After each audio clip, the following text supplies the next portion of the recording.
بسم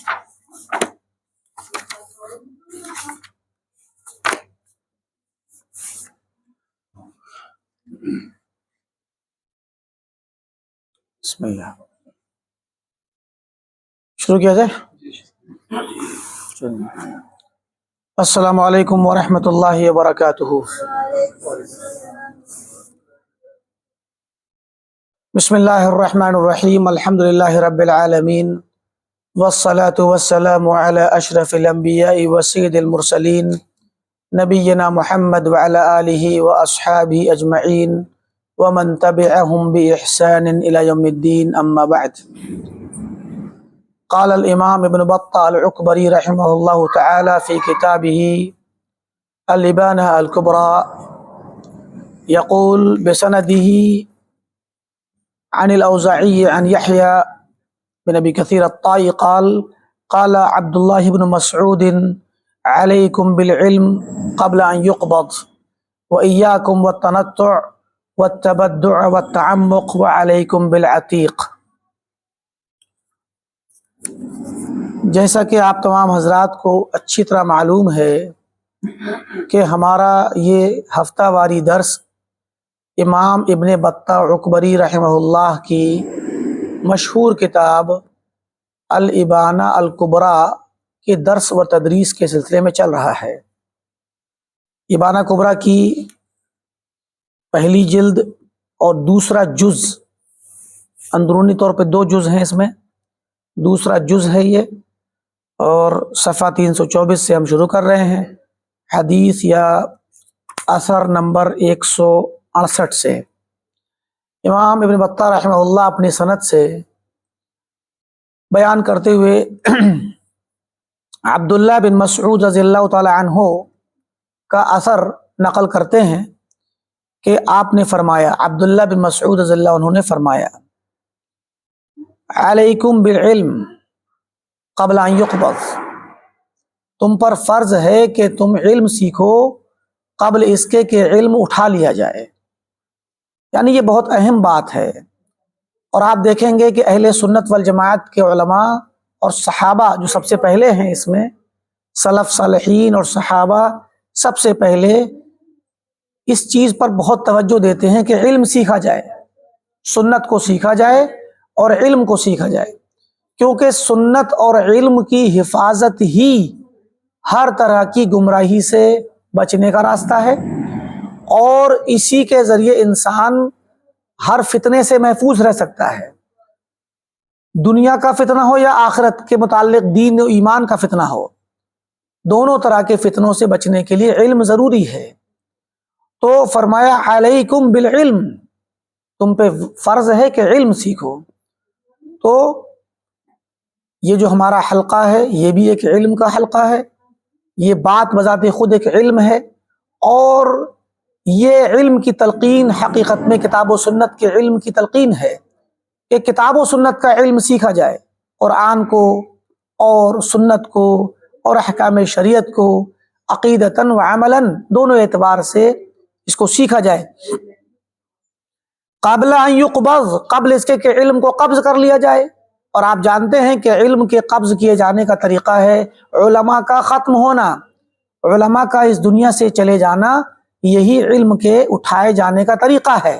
تو اگر جو علماء موجود ہیں، جس زمانے میں بھی، صحابہ کے زمانے میں صحابہ علماء ہیں، ان کے بعد تابعین کے زمانے میں بھی علماء ہیں، ہر زمانے میں علماء کسی نہ کسی اعتبار سے علم والے ہوتے ہیں، تو ان علماء سے علم حاصل کرنے کا سلسلہ اگر جاری رہے گا تو پھر علم کے اٹھائے جانے پر اتنا بڑا نقصان نہیں ہوگا جتنا بغیر سیکھے ایک خلا بہت بڑا پیدا ہو جائے گا، اور شاید بسا اوقات کہیں پر علم سرے سے ختم ہو جائے۔ تو علم کو سیکھا جاتا رہنا چاہیے، علم کے حلقے لگیں، علم کی مجلسیں لگیں، اور خصوصی مجلسیں بھی لگیں اور عمومی بھی لگیں، دونوں طرح کی مجلسیں ہونی چاہیے۔ بعض سلف کا طریقہ تھا کہ وہ ان کی مجلسیں عمومی بھی ہوتی تھی، خصوصی بھی ہوتی تھی، بلکہ حسن بصری رحمۃ اللہ علیہ کے بارے میں آتا ہے کہ ان کی دو مجلسیں لگتی تھیں، ان کی ایک مجلس مسجد میں اور ایک مجلس ان کے گھر میں، یعنی وہ گھر میں بیٹھتے تھے، وہاں پر بیٹھنے اور طلبا کے آنے کا ایک طریقہ تھا، تو وہ آتے تھے اور ان کے گھر میں آ کر کے ان سے درس لیتے تھے۔ تو مطلب یہ ہے کہ بسا اوقات ایسی مجالس، چاہے آپ عالم کے اپنے گھر میں یا کسی اور کے گھر میں بھی ایسی مجلسیں قائم ہو سکتی ہیں، اور مساجد سب سے اچھی جگہ مسجد ہے تاکہ وہاں پہ اچھے انداز میں علم کو سیکھا جا سکے۔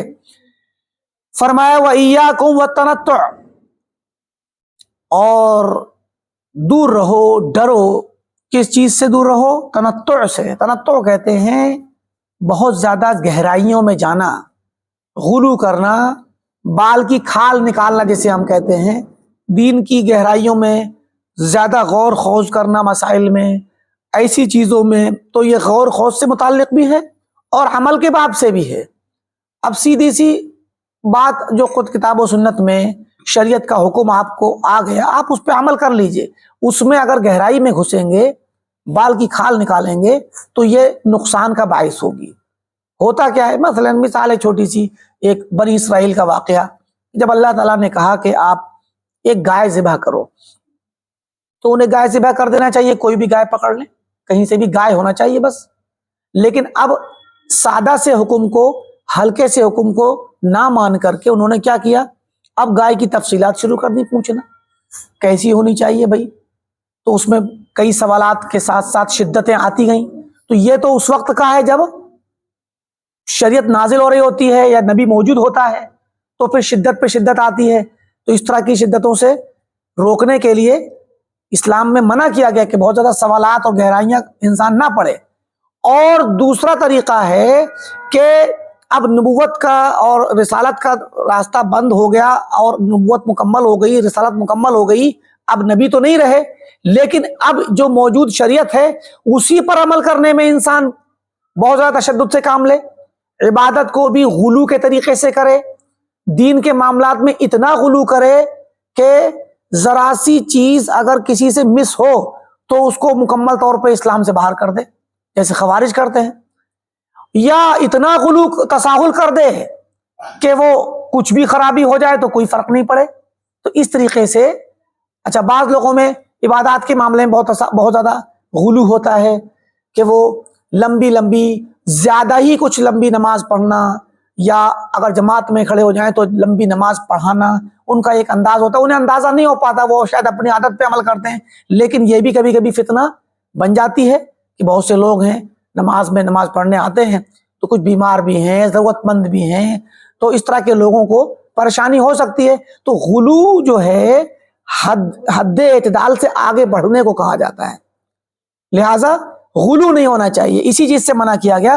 اور غلو کب آتا ہے؟ جب انسان پہ علم نہ ہو، کم علم ہے تو اسی کم علم میں وہ بہت زیادہ تفنن کرتا ہے اور وہ چاہتا ہے کہ میں بڑھیا سے کروں، تو بڑھیا سے کرنے کے سلسلے میں اس کے ہاں غلو خود بخود آتا ہے، تو یہ علم کی کمی کی وجہ سے ہوتا ہے۔ وَالتَّبَدُّعُ وَعَلَيْكُمْ وَإِيَّاكُمْ وَالتَّبَدُّعُ، بدعت سے بچو، بدعتیں پیدا کرنے سے بچو، بدعتوں کو اپنانے سے بچو، اور بدعتوں پر عمل کرنے سے بچو، بدعتوں کو پھیلانے سے بچو۔ تو کہا کہ علم سیکھو اور غلو نہ کرو اور بدعتوں سے بچو، والتعمق، اور بہت زیادہ گہرائیوں میں نہ جاؤ۔ اب چونکہ تنطع آ گیا اور تعمق، تو دونوں میں گویا ایک طرح سے یہ مفہوم لے سکتے ہیں آپ کہ تنطع کا تعلق عمل سے ہو جائے گا اور تعمق کا تعلق جو ہے سوچ وچار اور غور خوض سے ہو جائے گا۔ بہت گہرائیوں میں نہ سوچیں، بہت زیادہ گہرائیوں میں جا کر کے مسئلے کی چھان بین نہ کریں، سیدھے سیدھے جو مل گیا اس کو ویسے ہی۔ اب ایک صاحب پوچھنے لگ گئے کہ جو ہے بھائی موزے مسح کیسے کیا جائے گا؟ تو موزے مسح بتا دیا کیسے کیا جائے گا۔ اب اس میں سوال آیا کہ وہ پورے ہاتھ سے کیا جائے گا کہ 2-3 انگلی سے بھی کافی ہے؟ اب یہ شروع ہوا تعمق اور تنطع اور گہرائی میں جانے والا سوال، تو غلو والا۔ پھر اس کہا کہ کتنے پیر کا کیا جائے گا، کتنے مسح موزے کا، نیچے کا ہوگا کہ اوپر کا ہوگا؟ تو چلیے اوپر کا ہوگا بتایا گیا۔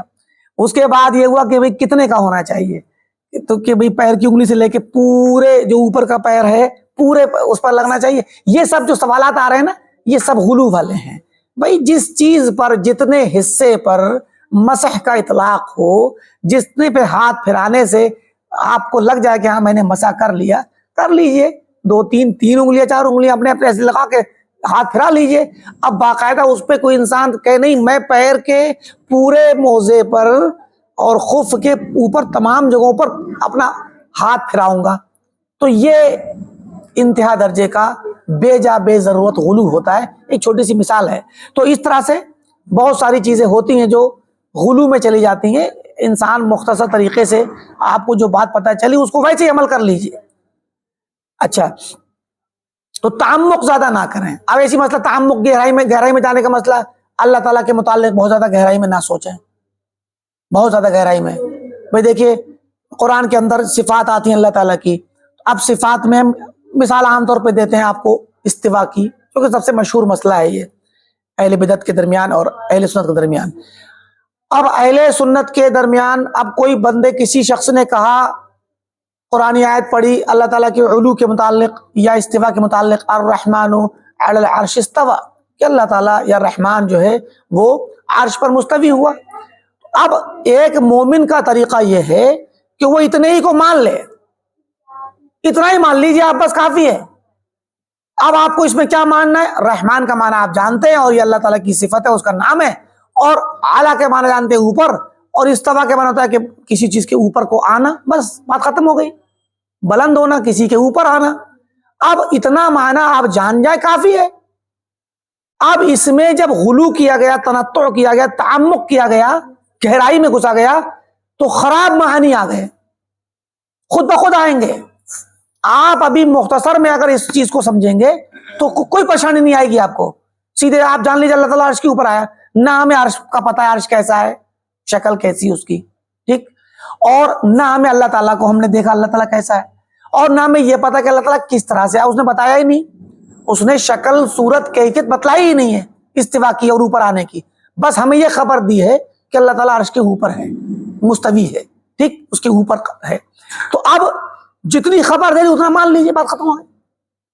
اب آپ گہرائی میں گھس رہے ہیں کہ بھائی کوئی چیز, اب یہاں سے شروع ہوتا ہے, کوئی چیز جب کسی کے اوپر ہوتی ہے تو کیا ہوتا ہے. اب اس کی آپ پہلے منظر کشی کریں گے, تصویر کھینچیں گے. اب ہم مثال میز کو دیکھ لیجئے, یہ اس ڈیسک کے اوپر کتاب رکھی ہے, تو کتاب کا یا کسی بھی سامان کا ڈیسک کے اوپر ہونا, اب اس کو تصویر بنی, مخلوق کی تصویر دیکھ رہے ہیں آپ. ابھی یہ ڈیسک ہے لمبی سی اور بڑی سی چوڑی سی, اس کے اوپر کتاب رکھی ہے, ایک سامان موبائل اور یہ گلاس رکھا ہوا ہے.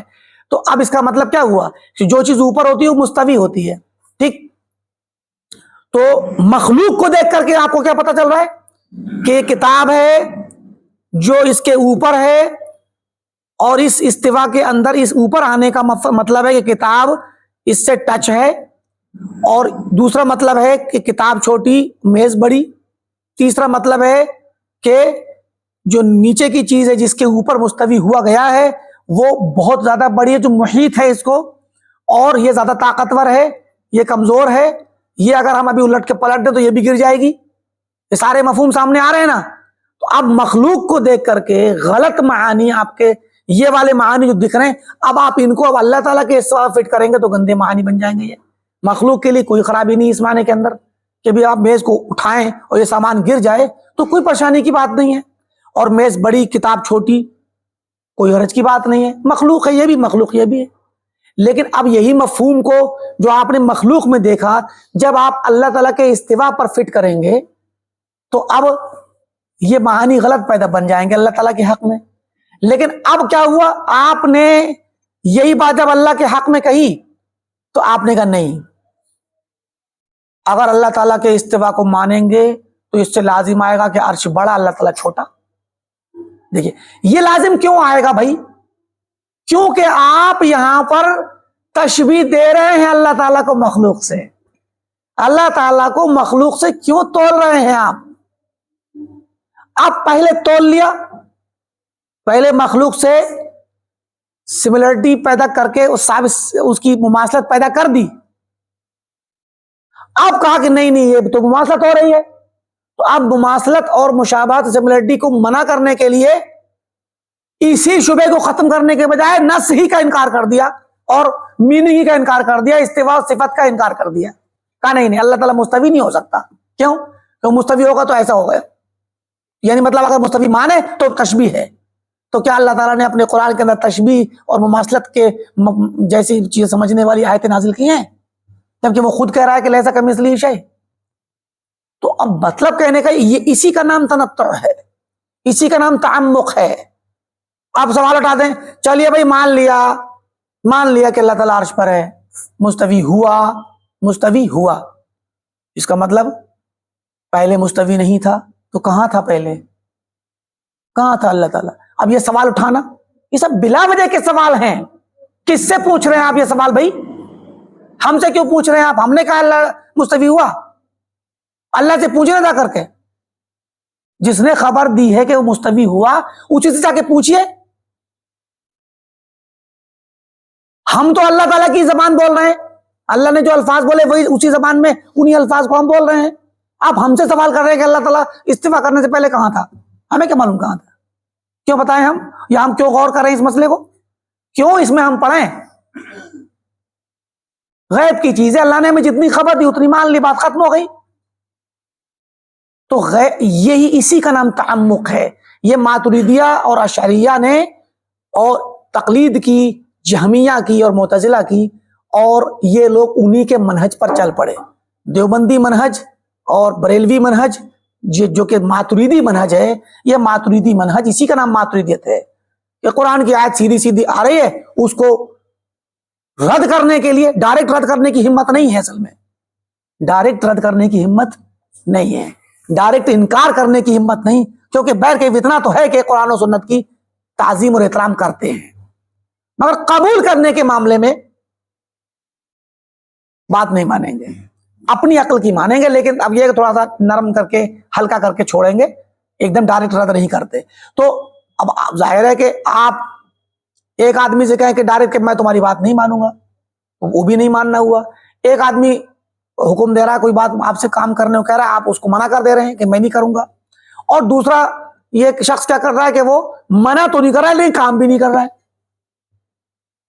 ایک آدمی نے دو لوگوں کو حکم دیا کہ بھی فلاں کام کر دو، یا یہ مثلا کوئی چیز ہے کہ فلاں کام یہ صفائی کر دو مثلا، تو ایک نے انکار کر دیا سیدھے کہ میں نہیں کروں گا، تو وہ تو صاف ستھرا ہے، انکار کر دیا۔ دوسرے انسان نے منع تو نہیں کیا مگر کام بھی نہیں کیا، تو رزلٹ کے اعتبار دونوں برابر ہوئے نا۔ تو یہی مسئلہ ہے ان لوگوں کا۔ جہمیہ نے اور معتزلہ نے منع کر دیا کہ ہم نہیں مانیں گے اس کو، انہوں نے منع نہیں کیا لیکن گھما کر کے، تعویل کر کے، انٹرپریٹ کر کے اس کو نرم کر کے چھوڑ دیا۔ تو مطلب کہنے کا یہ اسی کا نام ہے تعمق، اس سے منع کیا گیا ہے، سلف نے اس سے منع کیا۔ اور اتفاق دیکھیے، یہ قول جو ہم پڑھ رہے ہیں کس کا پڑھ رہے ہیں؟ عبداللہ بن مسعود رضی اللہ تعالیٰ عنہ کا۔ آپ سے پوچھیں گے جب ان کے بارے میں تو ان کے ہاں صحابہ اکرام کی لسٹ میں سب سے زیادہ افضل صحابی من حیث العلم والمعرفہ، من حیث الفقہ، فقہ کے اعتبار سے سید الفقہاء ہیں ان کے نزدیک۔ یہ صحابی جو ہیں آناف کے یہاں عبداللہ بن مسعود رضی اللہ تعالیٰ عنہ، ویسے تو وہ بھی سارے صحابہ کی کوئی تعظیم کرتے ہیں، بلا شبہ وہ صحابہ کے باب میں ہمارے ہی ساتھ ہیں، لیکن عبداللہ بن مسعود رضی اللہ تعالیٰ عنہ کو علم اور فقہ کے باب میں سید الفقہاء اور بہت بڑے فقیہ کے حیثیت سے احناف کے یہاں یہ ان کو مطلب ایک درجہ دیا جاتا ہے۔ تو یہ اتنے بڑے صحابی جن کو احناف بھی بڑا درجہ دیتے ہیں، وہ یہ بات فرما رہے ہیں کہ تعمق اور تنطع سے بچو، بدعت سے بچو، اور احناف ہندو پاک یا بر صغیر کے جتنے بھی پوری دنیا میں ترکیہ تک سارے احناف بدعتی ہیں، ماتریدی ہونے کی وجہ سے، بدعتی ہیں صوفی ہونے کی وجہ سے، تو بدعتیں پڑ گئے، خود اپنے امام فقہا سید الفقہا کی بات نہیں مانتے، اور تعمق کرتے ہیں اپنی ماتریدیت کی وجہ سے، تعمق اور تنطع جسے کہتے ہیں غلو کرتے ہیں، اور اس کی بنا پہ بہت ساری صفات کو، بہت سارے نصوص کو وہ تعویل کر کے رد کر دیتے ہیں۔ وَعَلَيْكُمْ بِالْعَتِيقِ، تم پر واجب ہے کہ پرانی چیز کو، پرانے معاملے کو، عتیق کہتے ہیں پرانے معاملے کو، یعنی جو صحابہ کا معاملہ ہے، جو اللہ کے نبی کا معاملہ ہے، اس کو لازم پکڑو، نئے معاملات کو چھوڑ دو۔ تو نئے معاملات جو پیدا ہوئے عقیدے کے باب میں، اب تعویل کا باب جو شروع ہوا وہ جہمیہ سے شروع ہوا تھا، پھر معتزلہ میں آیا، پھر ابن کلاب کے سے ہوتے ہوئے ماتریدیہ میں آیا، تو ماتریدی مذہب کی بنیاد پڑی 300 کے بعد، اسی دور میں جس دور میں یہ ابن بطہ ہیں 333 میں انتقال ہے منصور ماتریدی کا. تو ماتریدی مذہب کو چھوڑ دو کیونکہ یہ بدعت ہے اور اس کے اندر تنطع ہے اور یہ نیا معاملہ ہے. فرض ہے تم پر کہ تم عتیق یعنی پرانے معاملے کو جو اس 300 سے پہلے صحابہ کے زمانے سے چلا آ رہا ہے اس طریقے پہ قائم ہو جاؤ. بڑی عظیم الشان یہ حدیث ہے یا اثر ہے ابن مسعود رضی اللہ تعالیٰ عنہ کا. اسی طریقے سے امام ابن بطہ رحمۃ اللہ علیہ اسی کو دوسرے لفظوں میں لا رہے ہیں, اس کو ہم پڑھتے ترجمہ نہیں کریں گے. فرماتے ہیں عن ابی قلابۃ عن قال عبد اللہ یعنی ابن مسعود ایاکم والتبدع والتنطع والتعمق وعلیکم بالعتیق. آگے فرماتے ہیں اپنی سند سے عن محمد بن سیرین سے لا رہے ہیں. فرمایا قال, انہوں نے کہا ابن سیرین نے کہ بہت بڑے امام تھے, کانوا لا یختلفون عن ابن مسعود فی خمس. ابن مسعود رضی اللہ تعالیٰ عنہ سے بیان کرنے میں ان کے شاگرد اختلاف نہیں کرتے تھے 5 چیزوں میں. مطلب یہ 5 چیزیں سب نے نقل کی ہیں جو آگے آ رہی ہیں. یہ 5 باتیں عبداللہ بن مسعود سے ان کے تمام شاگردوں نے نقل کی ہیں, کسی نے اختلاف نہیں کیا. کون تھی؟ نمبر 1, ان احسن الحدیث کتاب اللہ. سب سے بہتر خوبصورت بات اللہ کی کتاب ہے. سب سے خوبصورت بات اللہ کی کتاب ہے.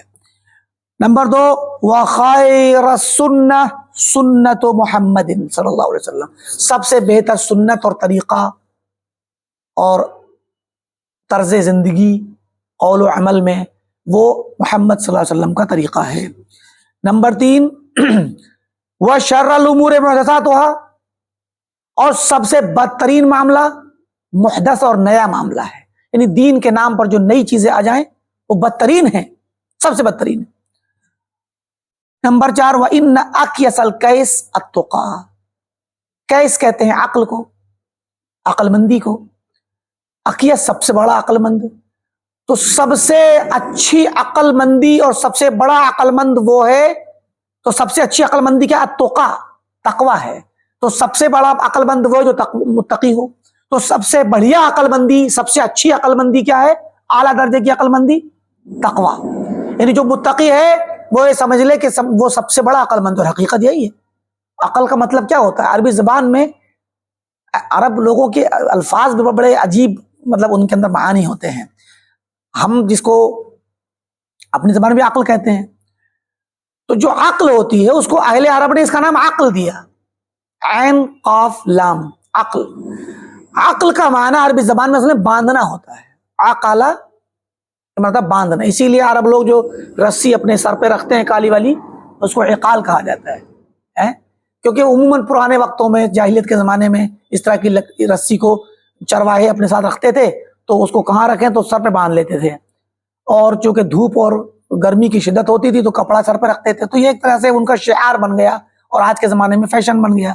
تو یہ عقال ہے, رسی کو عقال کہتے ہیں. جو کالی رسی ہوتی ہے ان کے غترے کے اوپر, سفید یا لال غترے پہ رسی ہوتی ہے, اس کو عقال کہتے ہیں. تو عقال کے معنی رسی, تو اسی سے عقل ہے. تو عقل کا معنی ہوتا ہے باندھنا. تو ہم جانور کو جب باندھتے ہیں تو باندھنے کا مطلب کیا ہوتا ہے؟ اللہ کے نبی فرمایا کہ اعقلھا وتوکل. ایک صحابی نے پوچھا رسول اللہ توکل کیا ہے, کہ میں جانور کو چھوڑ دوں چرتا رہے اور میں توکل کروں, یہ مفہوم ہے؟ یا میں باندھ دوں اس کو پہلے اپنے کھونٹے سے یا کسی درخت سے باندھ دوں تاکہ وہ بھاگ نہ جائے, خاص کر اونٹ, اور پھر توکل کروں اللہ پہ جانور کی رکے رہنے اور حفاظت میں؟ تو آپ نے کہا اعقلھا وتوکل, پہلے باندھو پھر توکل کرو. تو باندھنا, جانور کو کیوں باندھتے؟ تاکہ بھاگ نہ جائے اور ضائع نہ ہو جائے, کھو نہ جائے. عربی زبان میں عقل کو عقل اس لیے کہا جاتا ہے کیونکہ عقل انسان کو روکتی ہے بری چیز سے, نقصان دہ چیز سے روکتی ہے, ناپسندیدہ چیز سے روکتی ہے, غیر اخلاقی, غیر تہذیبی, غیر مہذب کاموں سے روکتی ہے. تو جو شخص اچھے کام کرے اور برے سے روکا رہے اس کو عقل مند کہا جاتا ہے, اور جو اچھے برے میں تمیز نہ کرے اس کو کم عقل, بے وقوف, احمق کہا جاتا ہے. تو جو شخص تقوی اختیار کرے گا اصلی معنی میں عقل مند وہی ہے. کیونکہ تقوی ہی سے اللہ کے یہاں کامیابی ہے، ٹھیک، اور تقوی ہی اللہ تعالیٰ کی وصیت ہے اور یہی مقصود ہے۔ تو فرمایا کہ سب سے بہتر اور سب سے خوبصورت عقل مندی تقوی ہے۔ وَإِنَّ أَحْمَقَ الْحُمْقِ الْفُجُورِ، اور بے وقوفی کا عقلی حماقت، سب سے بدترین حماقت فسق و فجور ہے۔ جو آدمی فسق و فجور میں مبتلا ہو وہ احمق ہی نہیں، بدترین احمق ہے، اس سے بڑا احمق کوئی نہیں۔ یہ 5 الفاظ، سب سے بہتر کتاب کتاب اللہ، سب سے بہتر بات کتاب اللہ، سب سے بہتر طریقہ اللہ کے نبی کی سنت، سب سے بدترین معاملات بدعت، اور سب سے اچھی عقل تقوی، اور بدترین حماقت فسق و فجور۔ یہ 5 چیزیں محمد بن سیرین رحمۃ اللہ علیہ فرماتے ہیں کہ عبداللہ بن مسعود رضی اللہ تعالیٰ عنہ سے نقل کی جاتی تھیں، اور ان کے شاگرد ان 5 کو ضرور نقل کرتے تھے، ان میں اختلاف نہیں کرتے کبھی بھی۔ بڑی پیاری بات ہے، یہ اقوال ذری ہیں، یہ سونے کے پانی سے لکھے جانے والے اقوال ہیں۔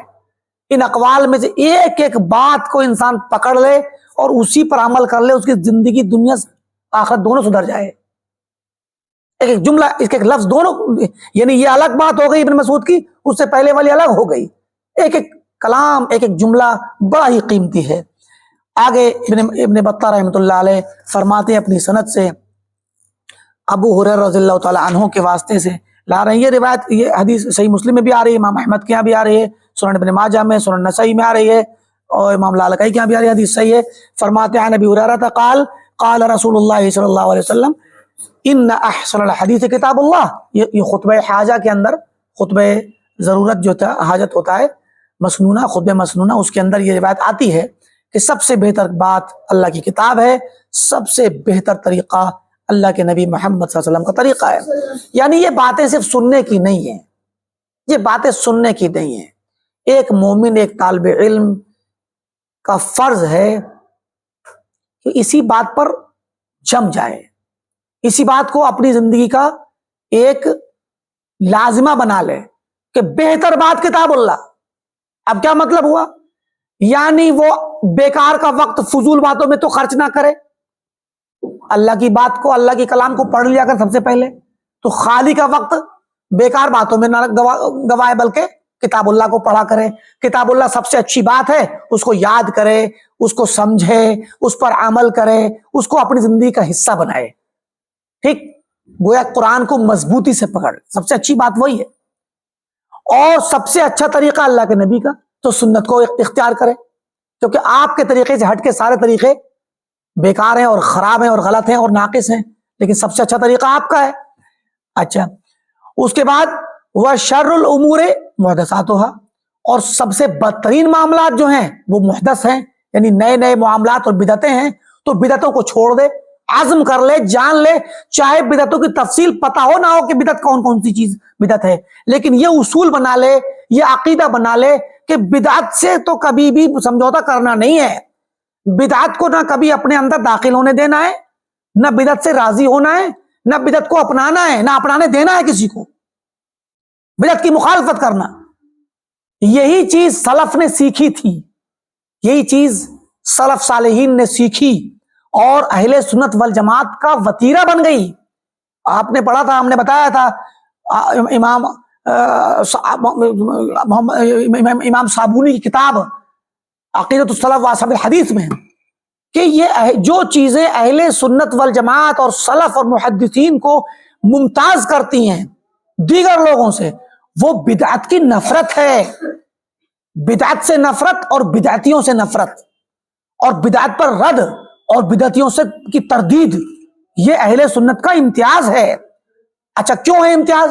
ایک تو یہ اس طرح کی نصوص ہمارے پاس ہیں، اب صحیح مسلم کی روایت آ رہی ہے، اور دوسرا کلمہ اسلام خود تردید پر قائم ہے، تردید سے شروع ہوتا ہے کلمۃ الاسلام، لا الہ الا اللہ، تو لا الہ کے ذریعے ہم تردید کرتے ہیں، نفی کرتے ہیں اور رد کر دیتے ہیں تمام معبودان باطلہ کو۔ تو اس سے پتہ چلا کہ منکر کا انکار اور باطل کا انکار اور تردید سب سے پہلے کی جائے گی، کلمے کا لازمی جز ہے ہمارے، سمجھے کہ نہیں؟ اور یہی چیز اہل سنت والجماعت کا ایک امتیاز ہے۔ شیخ شیخ المحدثین و مجدد قرن العشرین، 20ویں صدی کے مجدد اور پوری دنیا کے اہل حدیثوں کے امام مولانا علامہ امام محمد ناصر الدین البانی رحمۃ اللہ علیہ فرمایا کرتے تھے اپنے جلسوں میں، اپنے پروگراموں میں، اپنے درسوں میں کہ ہمارا منہج کیا ہے؟ التخلیہ والتحلیہ، یعنی تخلیہ خالی کرنا، کہ پہلے نمبر اپنے دل کو خالی کرو، اپنے اعتقاد کو خالی کرو، گندگی سے صاف کرو، گندگی سے شرک کی، کفر کی، بدعت کی اور شکوک و شبہات کی اور فسق و فجور کی گندگیوں سے صاف کرو اپنے آپ کو، تخلیہ کرنا، علیحدہ کرنا، خالی کرنا، تو یہی ہے لا الہ۔ ثم التحلیہ، حلہ یحلی، تحلیہ حلیہ بنا دینا، کسی کا حلہ پہنا دینا، یعنی کسی کو زیور سے آراستہ کرنا۔ تو پہلے صفائی، اس کے بعد سجاوٹ، یہ مطلب ہے، پہلے صفائی پھر سجاوٹ۔ کیا کوئی انسان معقول بات ہوگی کہ اس کے گھر میں اگر مہمان آتے ہوں یا تہوار عید وغیرہ آتی ہو تو پہلے ہی وہ جو ہے گندگی کو صاف نہ کرے اور سجا دے گھر کو؟ تو پہلے سجاتے نہیں، پہلے صفائی کی جاتی ہے، دھلائی کی جاتی ہے، صفائی کی جاتی ہے، تاکہ گھر کے اندر کوئی گندگی نہ رہے، دیواروں کو، فرش کو اور دیگر ساز و سامان کو صاف ستھرا کر کے اس کے بعد پھر سجاوٹ کی جاتی ہے تاکہ خوبصورت لگے۔ صفائی ستھرائی بتاتے خود ایک سجاوٹ ہوتی ہے، لیکن مزید سجاوٹ بھی کی جاتی ہے۔ تو مطلب کہنے کا یہ کہ پہلے صفائی، اس کے بعد سجاوٹ اور اس کو آراستگی اس کی۔ تو مطلب کہنے کا یہ کہ یہ شیخ البانی رحمۃ اللہ علیہ کے زبان سے اہل سنت والجماعت کے منہج کی جو نمائندگی ہوئی، سلفی منہج کی نمائندگی، وہ دو لفظوں میں کرتے تھے: ہمارا منہج قائم ہے، ان منہجنا قائم علی التخلیہ والتحلیہ، کبھی کبھی التصفیہ والتحلیہ کہتے ہیں، لیکن کبھی ایک ہی لفظ کو صرف نقطے کا فرق ہے، تخلیہ میں خا کا نقطہ اور ہٹا دیجئے تو تحلیہ۔ تو گویا جب تخلیہ کریں گے، صفائی کریں گے تو نقطہ بھی ہٹا دیں گے، بعد میں تحلیہ بچے گا۔ تو اس طریقے سے کیا ہوگا کہ ہمارے یہاں گندگی کی صفائی ہوگی، اور صفائی کرنے کے بعد نقطہ جب چلا جائے گا تو تحلیہ ہوگی، پھر ہم ایمان سے، عمل صالح سے، سنت سے اور اچھے اعمال سے انسان اپنے آپ کو آراستہ کرے گا۔ اب ہوتا کیا ہے، جو جماعتیں یا جو دیگر فرقے یا دیگر مسلمان کسی بھی ملت اور کسی بھی جماعت سے جڑے ہوئے ہوں، وہ لوگ، ان کے یہاں اس معاملے میں بہت تساہل ہے۔ تبلیغی جماعت کا منہج صرف تحلیہ پر قائم ہے، صرف تحلیہ، کہ لوگوں کو زیور عبادت سے آراستہ کرتے رہو، نماز سے آراستہ کرو۔ ان کے یہاں تخلیہ نہیں ہے، ان کے یہاں صفائی نہیں ہے، امر بالمعروف ہے صرف، نہی عن المنکر نہیں ہے، سمجھے کہ نہیں؟ اور بعض فرقے، زیادہ تر کا یہی حال ہے، بعض فرقے خوارج جیسے ہیں، یہ لوگ ان کے ہاں نہی عن المنکر کے باب میں زیادہ غلو ہے، اور اس کی وجہ سے وہ کیا کرتے ہیں، تکفیر کر دیتے ہیں اور مسلمانوں کے خلاف تلوار اٹھانا اور ان کو کافر قرار دینا چھوٹے چھوٹے گناہوں سے۔ تو نہی عن المنکر یا تخلیہ کے باب کو زیادہ غلو سے وہ لاتے ہیں کہ وہ مسلمانوں کو بھی نہیں چھوڑتے، کفار کو یا شرکیہ باتوں کو تو ٹھیک ہے رد کیا جائے گا، لیکن مسلمان کو مسلمان مانا جائے گا، وہ مسلمان بھی نہیں مانتے۔ تخلیہ میں اتنا زیادہ ان کے یہاں غلو پایا جاتا ہے۔ تو مطلب کہنے کا یہ ہے کہ زیادہ تر لوگوں کے یہاں اس معاملے میں تساہل ہے اور وہ تحلیہ کے باب کو زیادہ توجہ دیتے ہیں۔ بعض جماعتوں نے یا بعض تنظیموں نے یہ منہج بنا لیا کہ بھائی ان سب چیزوں کا چونکہ حل ممکن نہیں ہے، ان چیزوں کا، ان اختلافات کا حل چونکہ ممکن نہیں ہے، لہٰذا سب کو اپنی جگہ رہنے دو اور سب کو مل کر کام کرو۔ پھر تو یہ بھی غلط ہے۔ انہوں نے کیا کیا، انہوں نے جیسے میں جماعت اسلامی، تو جماعت اسلامی کا جو منہج ہے وہ یہ ہے کہ بھائی اختلافات کو ختم کرنے کی کوشش مت کرو، کیونکہ اختلافات تو ختم کریں گے تو حکومت کب کریں گے بھائی؟ اس لیے اختلافات کو ختم نہ کرو، بلکہ سب کو ایسی اپنی جگہ برقرار رکھو اور پوری امت کو متحد کر دو۔ اب متحد کس پر ہوگی امت؟ صرف لالچ پر ہوگی، اور کس پہ ہوگی؟ لالچ ہے سیاست کا اور سیادت کا اور کرسی کا، یا ان کے اعتبار سے مقصد اعظم کا۔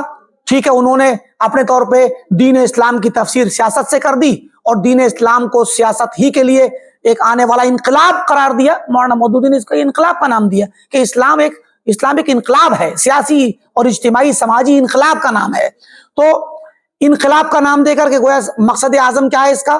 وہ ہے حکومت قائم کرنا حکومت الہیہ، تو حکومت الہیہ قائم کرنے کے لیے سب کو اکٹھا کر لو.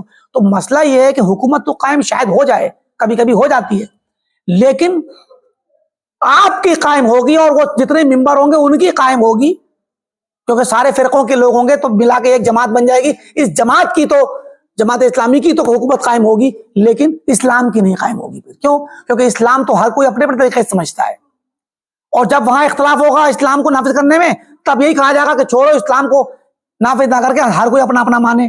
تو پھر اسلام کی کہاں قائم کیا آپ نے تو اپنے آپ کی ایک تنظیم بنا کے سیاسی اپنے ہاتھوں میں حکومت لے لی. بس آپ نے حکومت پہ آنے سے پہلے بھی اسلام کو نظر انداز کر دیا، اور حکومت میں آنے کے بعد بھی آپ نے سوچا کہ اب اختلاف ہوگا کس کی بات مانی جائے، لہذا آپ نے کہا کہ چھوڑو سب کو اپنے اپنے میں. پھر انہوں نے ان کا تساہل تو اتنا ہوتا ہے، حکومت ملنے کے بعد تساہل زیادہ کرتے ہیں.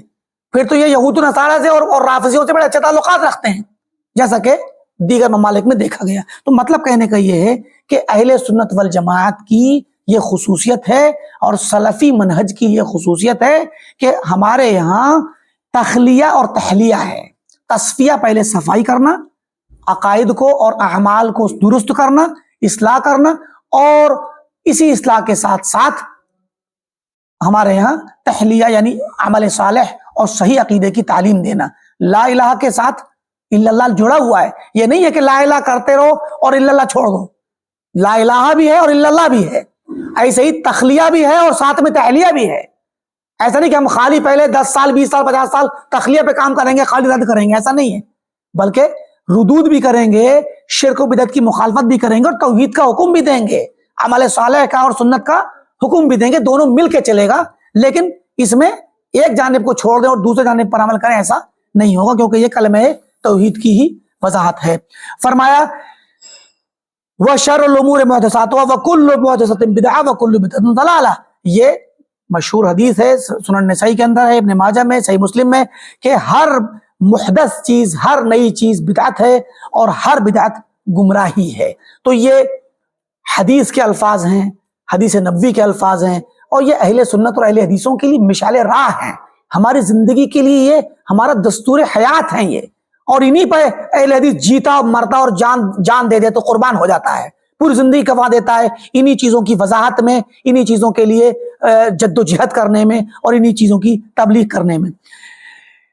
آگے امام ابن بطہ اپنی اسناد سے عبداللہ مسعود رضی اللہ تعالیٰ عنہ سے ایک اور حدیث نقل کر رہے ہیں کہ وہ خود اپنے خطبے میں کہا کرتے تھے. عبداللہ بن مسعود رضی اللہ تعالیٰ عنہ اپنے خطبے میں کہتے تھے، چونکہ ظاہر ہے کہ نبی صلی اللہ علیہ وسلم سے سیکھا تھا، تو وہ خود بھی اپنے طریقے سے جو خطبہ دیتے تھے وہ یہ تھا، ان اصدق الحدیث کلام اللہ، سب سے سچی بات اللہ کا کلام ہے.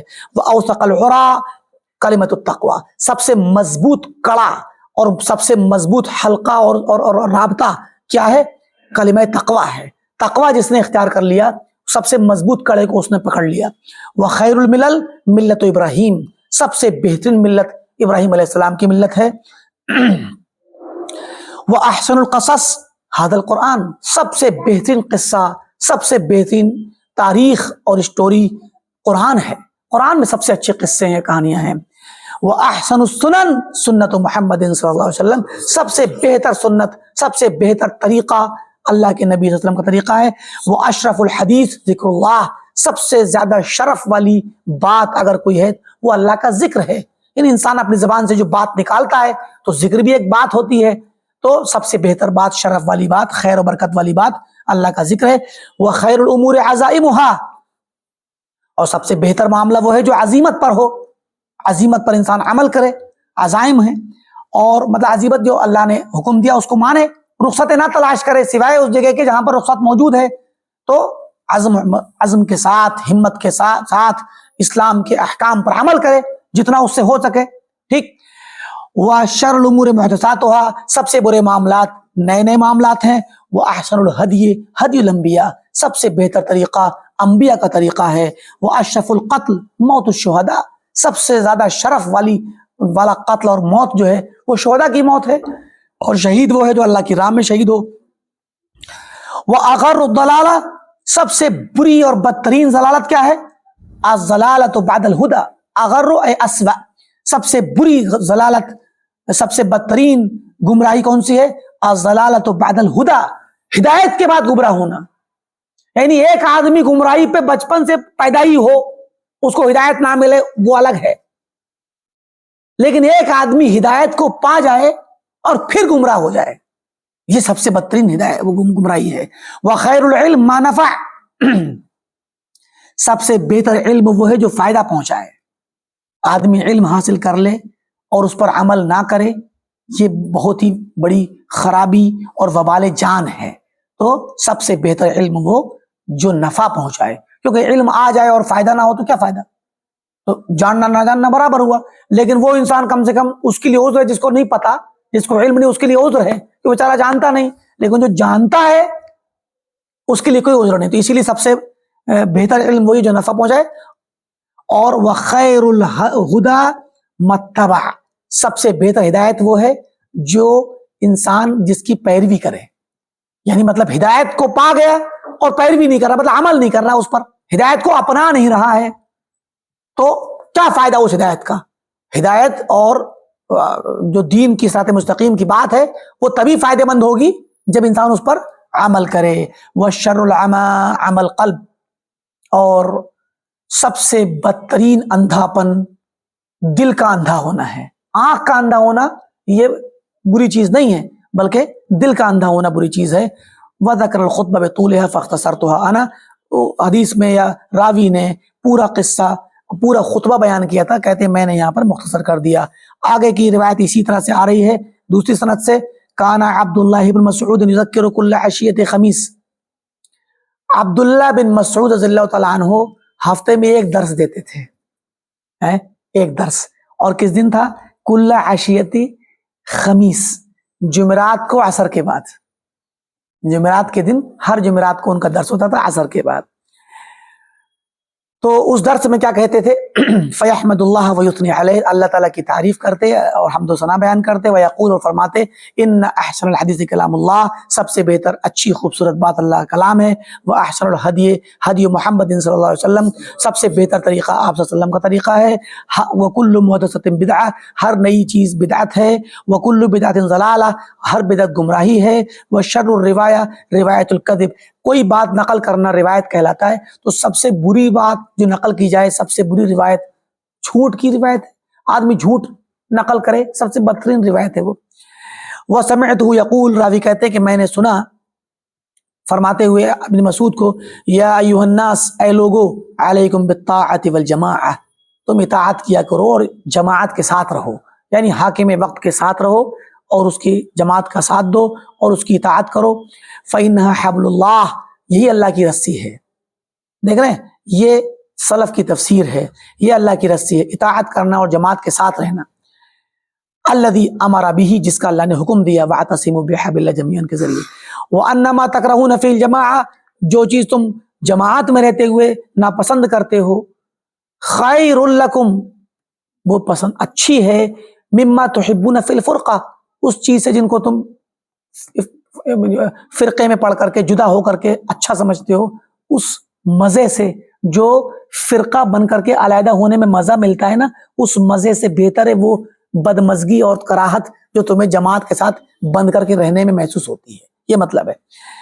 فرمایا وَإِنَّ اللَّهَ عَزَّ وَجَلَّ لَمْ يَخْلُقْ فِي هَذِهِ الدُّنْيَا شَيْئًا، اور اللہ تعالیٰ نے اس دنیا میں کوئی چیز ایسی پیدا نہیں کی، إِلَّا وَقَدْ جَعَلَ لَهُ نِهَایَةً، مگر اس کی ایک انتہا مقرر کی ہے.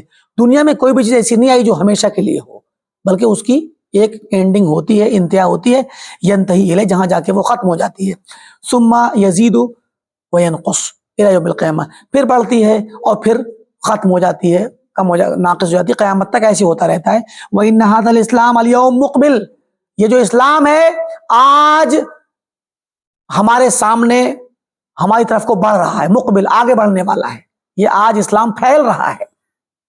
صحابہ کے دور میں فرمایا یہ اسلام مقبل، یہ لوگوں کی طرف متوجہ ہو رہا ہے اور پھیل رہا ہے. وَيُوشِكُ أَن يَبْلُغَ نِهَایَتَهُ، اور قریب ہے کہ یہ اپنی انتہا کو پہنچ جائے، جہاں تک پہنچنا ہے وہاں پہنچ جائے. اس کے بعد کیا ہوگا؟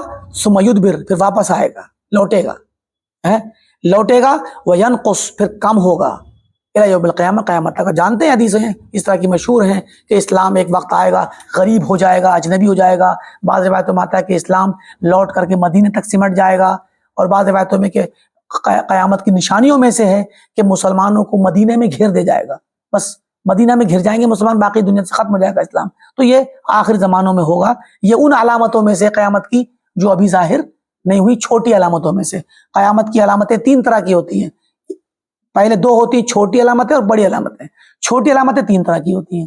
پہلی وہ علامت جو ظاہر ہوئی اور چلی گئی، اب دوبارہ نہیں آنا ان کو، جیسے کہ نبی صلی اللہ علیہ وسلم کا پیدا ہونا. آپ کا پیدا ہونا بھی قیامت کی نشانیوں میں سے ہے. آپ کا آنا، آپ کی بعثت، یہ نبی صلی اللہ علیہ وسلم کی بعثت جو ہے یہ قیامت کی نشانی ہے. تو یہ آپ پیدا ہو چکے، دنیا میں آئے اور آپ دنیا سے چلے گئے، تو یہ آ کے ختم ہو گئی. اور بہت ساری علامتیں چھوٹی چھوٹی تھیں جو آپ نے فتوحات کی خبر دی تھی، وہ ہو گئی بہت ساری. اور دوسری وہ جو ظاہر ہو گئی اور مستقل چل رہی ہیں، آگے پیچھے ظاہر ہوتی رہتی ہیں اور کچھ ظاہر ہو کے مستقل چل رہی ہیں. تو جو آج ہم بہت سی نشانیں دیکھ رہے ہیں، جہالت کا بڑھنا، علم کا کبھی کم ہونا اور کسی اعتبار سے پھیلنا، یہ ساری علامتیں ہیں. بہت ساری علامتیں ہیں جو تقارب الاسواق، تقارب الزمان، زمانے کی برکت ختم ہو جانا اور بازاروں کا قریب ہو جانا، یہ سب علامتیں آئی ہیں قیامت کی احادیث میں. تو آپ دیکھیں آج کے زمانے میں بہت زیادہ یہ چیزیں ہو گئی ہیں. زمانہ قریب ہو گیا، وقت بچنے لگ گیا اور تیزی سے بھی وقت جاتا ہے، اس برکت بھی نہیں رہی وقت میں. اور یہ کہ قیامت کی نشانیوں میں آج کل پوری دنیا ایک بازار، ایک گاؤں بن گئی ہے، جہاں سے چاہیں جو چیز خرید لیں آپ.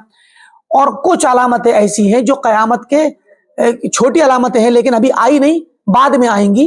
تو وہ بعد میں جو آئیں گی قرب قیامت میں آئیں گی، اور کب آئیں گی اللہ زیادہ جانتا ہے. انہی میں سے ایک یہ بھی ہے کہ اسلام سمٹ کر کے مدینے میں رہ جائے گا.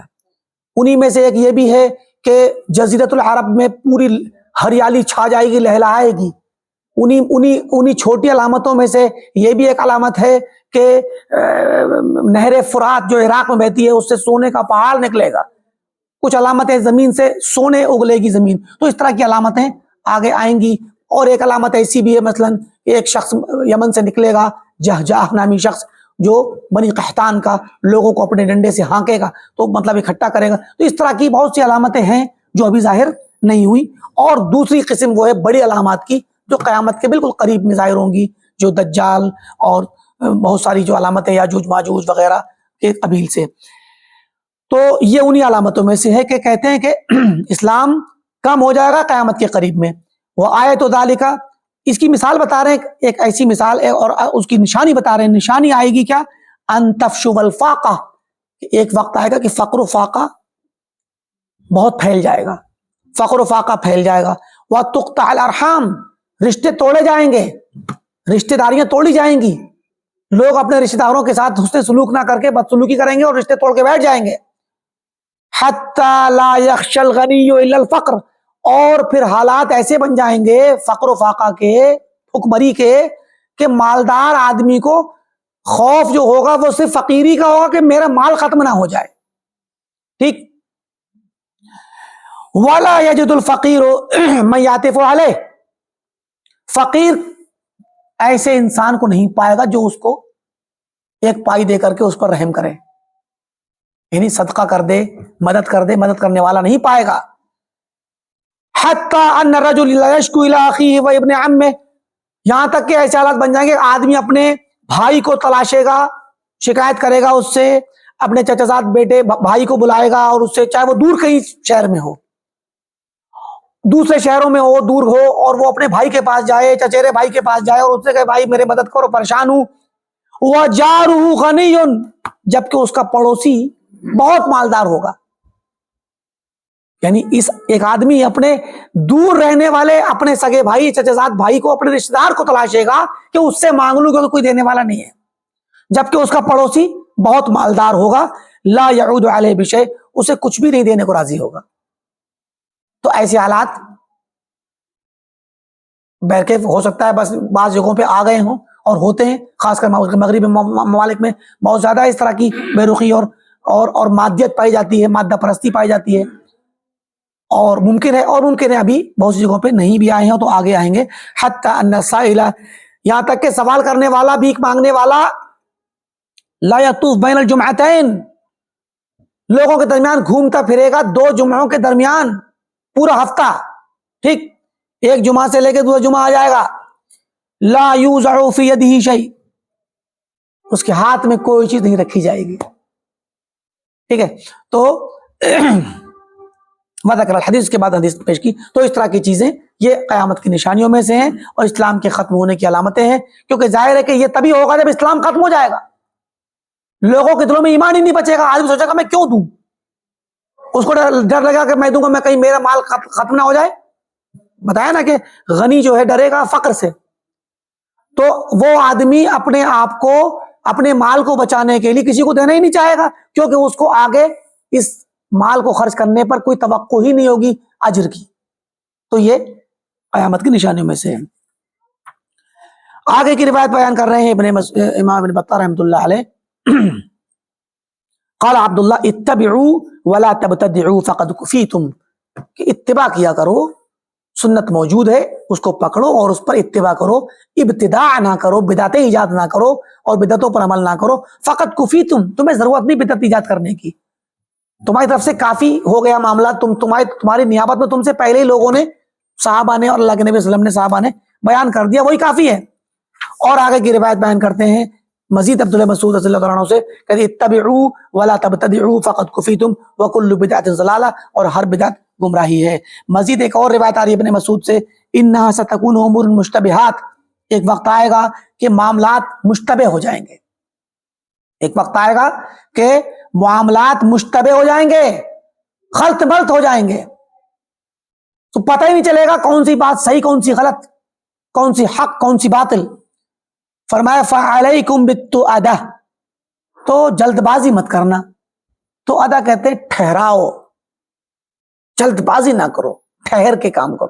دیکھیں ابھی کچھ ایک دو ہفتے پہلے، 2-3 ہفتے پہلے ہماری جو ہم نے کچھ گفتگو کی تھی بعض حالات حاضرہ کے متعلق.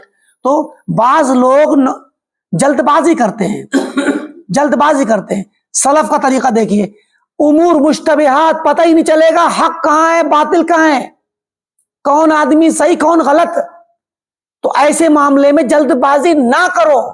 علیکم بالتؤدہ، ٹھہراؤ اور سنجیدگی اور نرمی اور آرام کے ساتھ ٹھہرے ہوئے معاملے میں رہنا اور جلد بازی سے بچنے کا معاملہ اختیار کرو.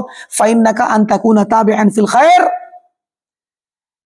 کیونکہ تم کسی کی اتباع کرو خیر کے معاملات میں. جب خیر اور دین صحیح بات سامنے آ جائے اور خیر، اور تم سے پہلے کوئی صاحب علم راسخ علم والا وہ معاملہ بتا دے اور تم اس کی پیروی کرو خیر میں، یہ بہتر ہے.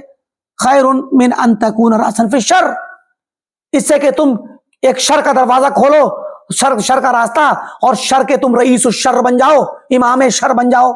تم ایک بدعت ایجاد کر بیٹھو، غلط فیصلہ سنا دو، غلط بات کہہ دو شر والی، اور اب تمہاری بات کو لوگ پیروی کر کے ماننے لگ جائیں، تو تم بن گئے وہاں پر امام شر، امام بدعت. تو امام شر بچنے سے بہتر ہے کہ آدمی امام نہ بنے بلکہ مقتدی بن جائے خیر والے لوگوں کے ساتھ مل کر کے.